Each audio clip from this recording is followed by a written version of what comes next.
Good day, students. Welcome to today's lesson on drawing under examination conditions in technical drawing. This lesson is part of your SS3 Senior Secondary School curriculum, approved by NERDC, the National Educational Research and Development Council of Nigeria. Today we will define drawing under examination conditions, explore its key principles, look at examples from Nigerian life, and summarize what you need to know for your examinations.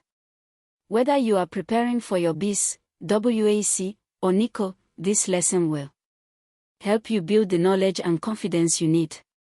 Let's get started. So, what is drawing under examination conditions? From the markets of Onitsha, to the oil fields of Rivers State, to the groundnut pyramids once found in Kano, drawing under examination conditions connects your classroom to the real Nigeria you live in. Now let's look at the core principles.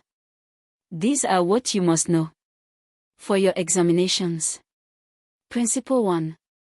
This is the basis of drawing under examination conditions.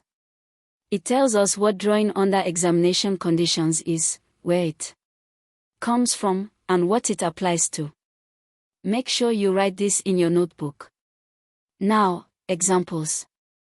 This is where learning becomes real. Example 1. Imagine a student in Ibadan studying technical drawing. She notices a situation in her household that involves drawing under examination conditions. Let's analyze this together. Did you see how we applied the principle step by step? That is exactly what WAEC examiners expect from you. Now, example 2. This one is slightly different. Notice how even though the context is different, a market trader in ABA versus a farmer in Plateau State, the same principles apply. That is the beauty of technical drawing, the knowledge travels with you. Before we finish, let me share the top mistakes students make on this topic. Mistake 1. Memorizing without understanding. If you only memorize the definition of drawing under examination conditions without understanding it, you will struggle with application questions. Always ask yourself, why is this true? Mistake 2. Ignoring Nigerian examples. Nigerian examiners expect you to connect your knowledge to local context. Practice giving Nigerian examples for every concept you learn. Mistake 3. Skipping diagrams. Many marks are available for neat labeled diagrams. Never skip these. Excellent work today, students. Let us review what we covered. Keep studying hard.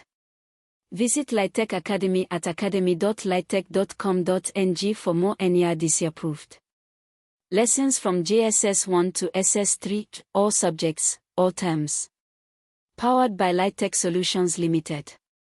Nigeria's future is bright because of dedicated students like you. Good luck in your examinations. Until next time.